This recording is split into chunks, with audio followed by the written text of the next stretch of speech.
Hey, everybody. Welcome. It's Dan Gingiss, customer experience speaker and coach. Welcome to another episode of the Experience Maker Show, where I talk to people who are making experiences at their organizations or teaching others how to do the same. And my guest today has a lot of experience in this area. Very excited to talk to and learn from Howard Tiersky, who is the Wall Street Journal best-selling author of Winning Digital Customers, and who is also the CEO of From, which is a digital transformation agency. Howard, welcome to the show. Hey, Dan, thanks so much for having me. Thrilled to be here. Well, very excited to talk with you. We just featured your book on my podcast, Experience This, and it was a terrific read. So many questions about various stories that you told, but why don't we start with just having you introduce yourself and letting our viewers know who you are and what you're up to. Sure, absolutely. Well, I have spent the last 25 years or so of my career really doing one thing, which is working with large brands to help them figure out how to adapt to the world of digital. And of course, the world of digital has changed quite a lot during that 25-year period. These days, we use the term digital transformation. And the way that I always think of that and define that is that the world is going through a digital transformation. Our customers, whether they're B2C or B2B, have very, very different expectations and needs than they had 10, 15 years ago. And frankly, now with COVID, even more different as a result of the digital acceleration that COVID has brought. And so the challenge for any company is, can they change fast enough to keep up with what it takes to be relevant to the needs of today's customer? So that's what I've been doing for my whole career, basically working with a lot of, really been quite privileged to have a chance to work with many large global brands, from Avis to General Motors to General Electric to Office Depot to JP Morgan Chase, Allstate, and on and on, mostly working with these types of brands on these challenges. Yeah, that's awesome. And certainly, man, digital transformation certainly became a hallmark of 2020 as companies had to take 6-year plans and turn them into 6-week plans, which I think was pretty amazing. And of course, the result is we saw so much innovation that would have never happened.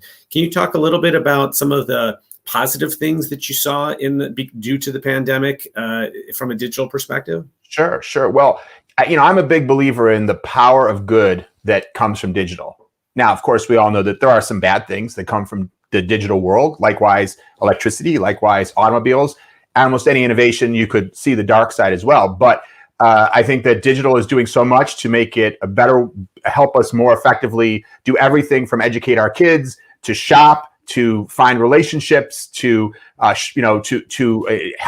I mean, you can look at almost any industry and see that digital is making things more efficient, providing higher quality experiences, saving people time, making things more personalized. So as things move in a digital direction, my own personal belief and what I observe, both as a professional working with brands and also as a consumer, is that there's so much more good than bad. And so all that COVID has really done, and you really said it perfectly, is it's compressed years of progress into months. And the most important area where it's compressed that is in consumer behavior, because companies can never run faster than consumers are willing to adopt new digital capabilities. And what we saw was that when the opportunity to shop in the traditional way was taken away, to bank in the traditional way was taken away, to get groceries in the traditional way was taken away, to go see your doctor in the traditional way was taken away, people rapidly adapted and figured out how to use the digital platforms. And that's also true for the workplace. What we all discovered, so many years, my own business has been working virtually for many years. We have multiple offices around the world, but our team doesn't show up there every day. We work very virtually with our clients, with each other, and be in physical proximity when it makes sense. But many, many of the large brands that I work with have had very limited work from home policies. Maybe, okay, if you just had a baby for 3 months, they'll let you work from home, or it'll be a pilot 1 day a week. But all of a sudden, everybody had to embrace. And the reason was because companies were concerned that, could people really be effective working from home? Would we see this massive productivity decline?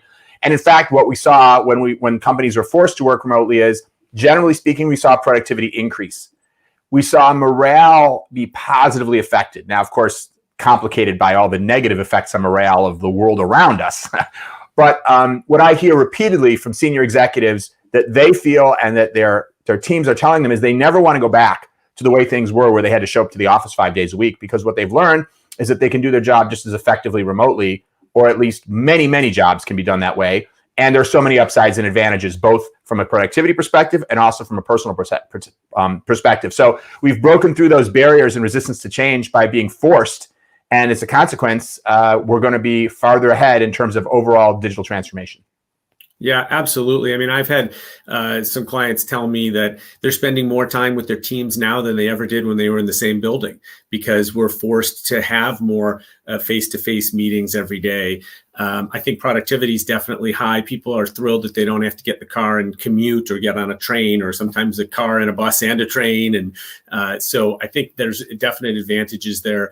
There's advantages to companies who can now recruit from anywhere, and who don't have to rely only on the talent that's within a 20-mile radius of their home office.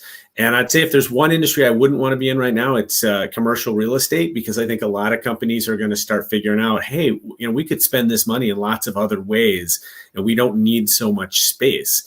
So I think that's awesome. I also think that a lot of the digital enhancements that we've seen from a consumer perspective will stick around. Things like texting when orders are ready, or when the doctor's appointment is confirmed, or what have you, curbside pickup, and the communication that's included with that, the ability to book things online or on your mobile device. And I think that was coming all along. As we both said, it just was accelerated. I mean, I think about how many times, I know you've seen the same stats I have, how many times people pick up their phone every day. It's in the hundreds. But even when we're doing things that are in real life, let's say when we're grocery shopping, I have my phone with me because that's where my list is. Mm-hmm. And, so there's always digital components, even of the physical experience. Absolutely. And I think that's critical for companies not to think of digital touch points and then non-digital touch points, because every touch point is a digital touch point in one way or another. Even if it's your salesperson who's looking at a screen with a CRM system, or looking at an iPhone that's telling them the information about the customer's recent orders. Of course, the human component is great, but it needs to be digitally powered. And we're even seeing this in terms of the physical layout of stores. Taco Bell, for example, recently started remodeling and redesigning their quick service restaurants to have 2 drive-through lanes. One for people who are more traditional, pull up and go, should I have a tostada or a burrito? What do you think, Taco Bell? And then the other person who's already got their order placed, has already been texted that their order is ready, they can just breeze through and say, I'm here for my order, and pick it up, because you don't want those people waiting in line behind the people who are trying to place an order. So it just shows you that, when it's one of the reasons why I called my book Winning Digital Customers. It's not about being digital. It's about winning the customer who has digital at the center of their lifestyle. Yes, thank you. There you go. Product shot. And so, that those people don't only want digital experiences. They don't want to go on a digital cruise. They don't want to buy a digital taco, but they're digital customers because digital is at the center, which means you need to think about when they go on a cruise, how do you make it easy for them to find their way around the ship like Royal Caribbean does? Or when they buy a taco, how do you make it easy for someone who's ordered digitally to not have to have the inconvenience of dealing with a line that's meant for people ordering traditionally? This came up the other day. We were talking about this on my podcast as well. So I always talk about how creating remarkable experiences can be your best marketing, because when we provide great experiences for our customers, they tell other people. And that, of course, is the most authentic marketing that we can have. So the other day, my daughter turned 13, and she wanted sushi for dinner. Thank you. She wanted sushi for dinner, and she wanted to try a new sushi restaurant. So, of course, we used digital to find a new sushi restaurant that we hadn't been to before. And we found one. But of course, how did we then decide that we wanted to go to this one? We looked at the reviews, right? We wanted to make sure that other people thought that it was a good place. And we ended up going. It was a little bit farther from my house than normal, but I went and picked up. And it was terrific. And it's now a place that we will continue to frequent. But the point here is, if there was no digital experience, if there was no way for me to learn about this restaurant or to read the reviews, I probably never end up going there, because it's a little bit farther from my house than I would like. So digital enables people to find us, to learn about us, and ultimately to give us their business. Absolutely. And you mentioned earlier the impact on commercial real estate, like I think you were referring to office space, but the same is true for retail commercial real estate, because all of a sudden the old adage of location being the most important thing starts to fall apart a little bit. I mean, of course, there's value in being on Rodeo Drive. There's value at being at, a major shopping mall that has foot traffic. But when more and more of those orders are coming in through the web, and then someone's just GPSing, okay, where do I go to get it? Or even more so, more of them are being delivered to the home. It matters less and less. The general area, of course, you need to be within a certain distance of your customer, but you don't necessarily need to be on the main street. You could be someplace a little more out of the way because you're not as much counting on foot traffic. And well, then that raises the value of commercial, like zoned areas that can have shops and stores and warehouses, but that aren't on the main drag. And it reduces the value of having that frontage right where people are walking by. Well, and also you've got a lot of new restaurants that are opening intentionally with no seating because they're takeout or delivery only, and that requires a much smaller footprint. Like you said, they can sort of be in the space facing the alley instead of the space facing the main drive. So yeah, definitely seeing changes there. I want to ask you, it's obviously impossible to talk about digital customer experience without talking about Amazon. And one of the things I think is so fascinating is Amazon is at once the most beloved brand and also often the most hated brand. And I'm interested in your thoughts about that dichotomy before I tell you mine on Amazon. But Amazon is obviously a leader in so many parts of the digital experience. Talk to me a little bit about sort of the Amazon effect on digital. Yeah. Well, you have to look at it separately in terms of the consumers, the customers of Amazon versus the suppliers of Amazon. And I think that's really where that love-hate occurs. Amazon has become one of the most loved brands in the world. And while I'm sure there are some customers out there that have some sort of nit to pick with Amazon, in the customer research that we do, customers almost always leverage Amazon as an example of outstanding customer experience. And, they made that one of their core, if not the most important core cultural and brand principle behind their company when they founded the company.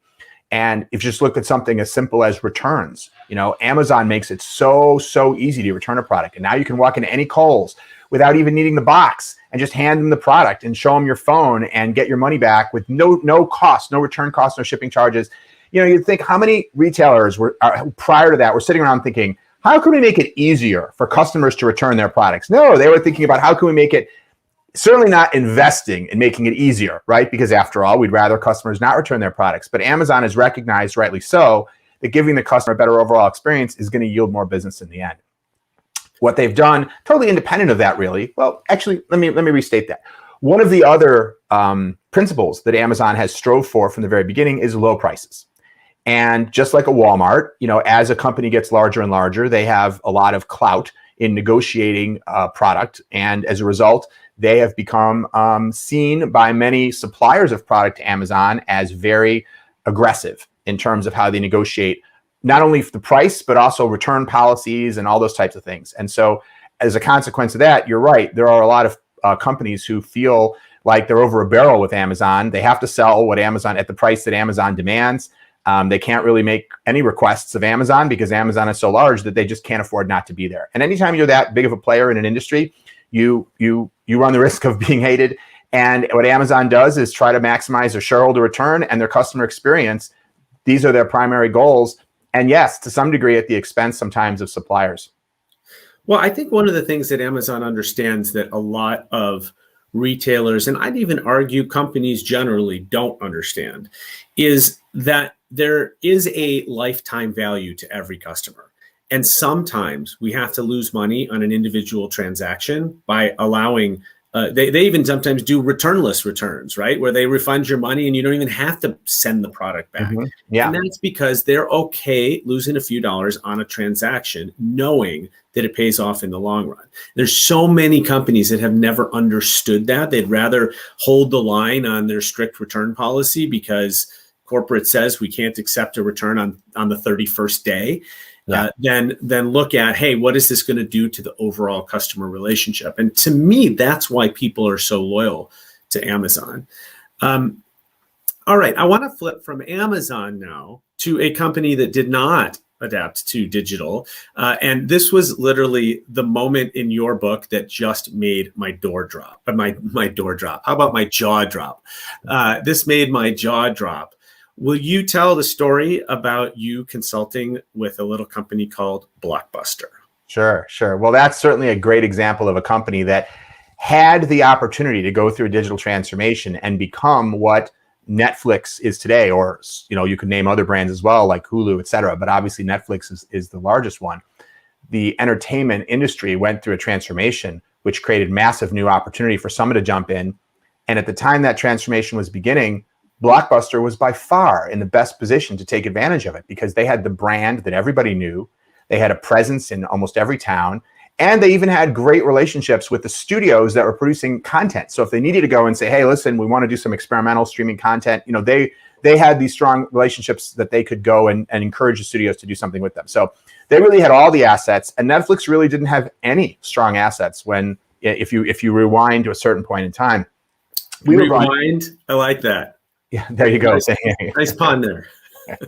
Be kind, remind, right? I don't know what percentage of your audience will even know what that means, will indicate the age of your average audience member. Yeah. So I worked at the time for a large consulting company, and we were brought in to help with the strategy, the vision for sort of next generation of Blockbuster, and within a mindset and awareness that streaming to the home was going to become very important and possibly, ultimately replace the way that videos and at the time they were mainly focused on movies, but also episodic television series, things like that would be consumed, be delivered. And there were such super smart people at Blockbuster. People think that when they see a company that just didn't make the leap, that they were just clueless. But I got to tell you that nobody there was clueless. They understood very well that this was probably the future and that it was important. That's why they were investing in teams like mine to come in and help them build out the future. And we created prototypes and business models. And I'm simplifying the story a little bit, but the best way I would sum it up is to say nothing much really came of it, right? They paid for the ideation, they paid for the strategy, but ultimately they couldn't get the buy-in within the organization to actually do something big. And there were a variety of reasons. Some of them were at the time, the technology wasn't as mature as it is today in terms of delivering an outstanding streaming experience to the home. But really, I think that was mostly an excuse because everybody knew that bandwidth was going to increase. What it really was what I think is one of the biggest problems. People and companies tend to resist change, even when it's in their own interest. And, my own wife, sometimes I have to drag her to go on vacation just because she's home, she's settled. She's just like, oh my God, you mean I got to pack my bags and go off someplace? But I'm like, but it's so nice there. And I can usually convince her. And just when you think about that, it's like, even when you're going someplace better, the pain of having to deal with the change sometimes just makes it seem unappealing. And so very often people find excuses to not make the big change that they need to make. It's usually people are like, well, can't we just tweak a few things, adjust some small things around the edges? And so at Blockbuster, they ultimately decided really not to proceed with the kinds of visionary stuff that we were talking about there. And again, I'm simplifying the story a little bit. There was a change in the CEO and other things that I won't get into here. But some of the excuses I heard at the time, the number one excuse that I heard, and this might have been the thing that made your jaw drop, because I remember being in meetings and presenting about this, and it was cool. Everybody loved the vision. Everybody loved the idea of it. And we're certainly even willing to believe that customers would actually consume video this way. But there was one objection I just heard over and over. And you know who it was from? It was from what I call the retail store people. When you have people in an organization who they're 30, 40 years experience running physical retail stores. That's what they know. And then you come along and say, I have a vision that maybe makes retail stores obsolete over the next 5, 10 years. That doesn't sound like good news, even if it's going to send the stock price soaring and make the company successful. It sounds bad for the guy who's the retail store, industry expert. And what they would always say, I have to admit, in a bit of a condescending tone, is they would imply that myself and other people on my team didn't really understand their business. And we'd say, oh, okay, we'll explain. And they say, well, these days it's hard to make much of a profit on renting videos, because they were no longer charging late fees, because that was really annoying to the customer. And the just like what you were saying about Amazon, the studios had negotiated a lot of the cost of the rental wound up going to the studio, especially for new releases. So where they were really making money was on candy. Those big candy things and microwave popcorn buckets that you could take home and put in the microwave, because that had huge margin. And so they said, what you don't understand is that if we go to this home delivery model, how are we going to sell candy? And they would say, I heard this phrase so many times, you can't stream candy. And they were right. There was no way I couldn't offer them a way to stream. I know in Willy Wonka and the Chocolate Factory, he actually shows streaming candy, but that has not been developed as a technology. And so it just goes to show you that when companies don't go down the right path, usually there's a reason, there's an argument, there's a rationale. And that was not the only part, but that was a part of Blockbuster's rationale for not doing what really needed to be done to take the company up in a direction which could have been, who knows what Blockbuster could have become, versus essentially, I think I heard that the last Blockbuster is like in Alaska or someplace, Oregon, I don't know. Yeah. And it's like they're the one remaining Blockbuster, So anyway, so that's my Blockbuster story. And, I would consider it a huge failure. I consider it my own personal failure to persuade the folks there that they needed to take action. And it meant that for the rest of my career, what I learned from that was it's not enough to be right. It's not enough to have a great idea. You have to bring people along. You have to get the politics right, and you have to figure out how to motivate people. And it's not enough to motivate them to just have the reality be on your side, the reality that this is necessary for the company's survival. You'd think that would be enough, but it is not enough, not by a long shot. So one of the things I do in the book, and we probably don't have time for it here, but I talk about lots of different ways that people resist change within an organization and a variety of techniques to help get people on board. And you're never going to get everybody, but you don't need everybody. If we had everybody but one person, we probably would have been okay, but we didn't. There were a number of people we didn't have in the leadership team, the retail store people. So I think that's such a key thing. It's not enough to be great at understanding the customer experience and the customer need and the vision and the technology. That's all critical. But the politics and how to bring people along is perhaps the most important part. I'd rather bring people along of an idea that's 80% as good versus have the perfect idea, but too much resistance, because then nothing happens. Yeah. And I think to me, the learnings there were, first of all, the tunnel vision, right? And this happens a lot in siloed organizations. The tunnel vision it's all about candy, and we can't solve the candy problem. I'm actually surprised that in Netflix's early days, when they were shipping DVDs out, that they didn't figure out a way to ship candy and popcorn with them, right? That could have been done. I agree that we haven't yet figured out how to stream candy. But the point there is, when you get this tunnel vision and you're so focused on one piece, it's like, you're not paying attention to the fact that the rest of the building's burning down around you. I think the other thing that you mentioned in the book that was, so yes, you caught the thing that was the most stunning to me, but the other thing that you mentioned that I thought was such a great call out is you said that the leadership team was so in love with the company that they already had. And that, I think, is also a very consistent feeling is, hey, we've built this great company. We're successful. Why do we need to make change? Let's not rock the boat. Everything's working. Shareholders are happy. Our bonuses are big, et cetera. And of course, the minute you become complacent is when somebody comes in and destroys your industry. And we saw it with Netflix. We saw it with Uber. We've seen it in we saw it with the iPhone, tons of different industries where the whole industry has gone away because they got too complacent. And I think that is the huge learning. And by the way, if we just can tie these conversations together, that's why I think Amazon is so good at what it does. Also, it's never complacent. It's always building. The Amazon Prime program, yeah, it's gone up in price 3 or 4 times, but the value that you get today that versus the value you got when they first launched it, where it was basically 2-day free shipping, that was it, is unbelievable. And even when they figured out the streaming part in Netflix too, it's not just about streaming other people's content. It's about creating your own content. And today, I find when I log on to Netflix, like 85% of the content's theirs. It's right. New shows, new movies that they're creating, and it's all great stuff. We have more content that we can watch today than it probably in the history of the world combined, before that. And so these are companies that are successful because it's not just about that they're pivoting. It's that they're never standing still and they're always trying to get better. It's why the iPhone continues to get better and better and better, because every time they release it, there's something that they've enhanced or improved. And I think that to me is the takeaway that any company can use to continue to get better. You don't have to be as good as Amazon, but you have to continue to work to get better than where you are today. Sure, absolutely. And look at a non-digitally born company like Federal Express. They've done a fantastic job of innovating and evolving. They don't get as much glory as a brand like Amazon, but they have evolved to keep pace with the needs of large companies like Amazon. And so they're doing better than ever. When you could have said, back 25 years ago, a lot of Federal Express's business was sending documents, right? Like you'd write a 1 or 2 page letter and you'd have to have something signed or whatever, and you put it in one of those FedEx envelopes. A huge percentage of what they were shipping around the world was just documents back and forth. And of course, email, fax was starting to eat into that, but not nearly as much because, fax is imperfect and it's not the greatest quality. And when you need a real signature, it's no good. So they were still doing plenty of business. But then remember those paper rolls where all the faxes would come out all rolled up, smelly, right?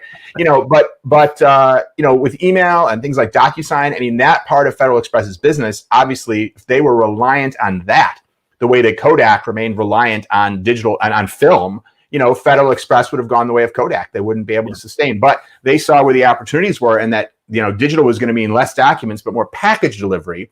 And then they figured out what kind of systems and technology they need to put in place to be the preferred supplier of those kinds of logistics services to a lot of e-commerce businesses, and they thrived. And UPS really has done the same thing in many ways.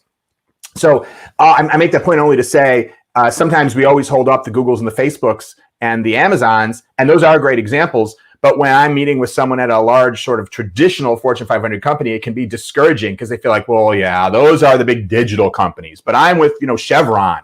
We're not Facebook. It's like, what? Disney, Nike. There's plenty of examples. They're a minority, but there are plenty of examples that show that you can transform and you can change. You just have to find the path to overcome all those points of resistance. Totally agree. Well, Howard, I always like to say this is the fastest half an hour on the internet, and I can't believe we've already been talking for half an hour. I feel like we could do this for another several hours. But I want to promote your book one more time, Wall Street Journal best-selling book, Winning Digital Customers, The Antidote to Irrelevance. And I forgot to give that subtitle before, but man, irrelevance, that is the thing we should all be fearful of, no matter what industry we're in. Howard, thank you so much for taking the time today. Really appreciate it. Great talking to you. It was a fabulous book. I encourage everybody to check it out. And thanks for taking the time to share some wisdom with us. Pleasure. Thank you so much for having me. And thank you, everyone, for joining me as well, and every week on The Experience Maker. Usually at this point, I tell you who next week's guest is going to be. We may be having a little change in the schedule, so I'm going to keep that as a surprise because I don't entirely know yet. But trust me, there will be a guest next week and every week at noon Eastern on The Experience Maker Show. Check us out on Facebook, Twitter, and LinkedIn. I'm Dan Gingiss, customer experience speaker and coach. You can find me at theexperiencemaker.com. And thank you again for joining us. Have a great rest of the week and a terrific weekend.